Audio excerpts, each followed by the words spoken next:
Welcome to Not Milk Never Milk. Subscribe if you're lactose intolerant. You start by getting immediate access. Find the router label for model and default admin credentials, then connect directly to the Huawei Wi-Fi or plug an Ethernet cable into your computer for stability. Once connected, open any browser and type the common router IP 192.168.8.1 or 192.168.1.1 and press enter.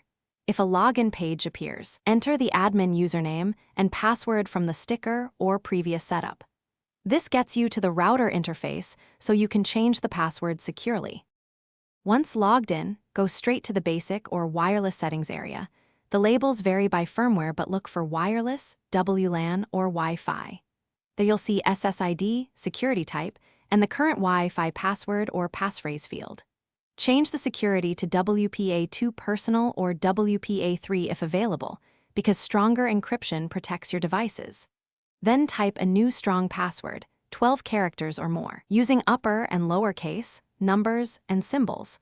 Make sure to note the SSID if you change it so devices can reconnect. After entering the new passphrase, click Save or Apply and allow the router to update. Some models restart automatically, others need a manual reboot. Do that if prompted. Once the router restarts, reconnect each device by selecting the SSID and entering the new password. Make sure to update any smart devices that don't prompt for credentials. If you cannot log into the admin page later, use a paperclip to press the reset button for 10 seconds to restore factory defaults. Then repeat the steps using the default admin credentials printed on the device. Thanks for watching. If this was helpful, leave a like and consider subscribing. See you next time.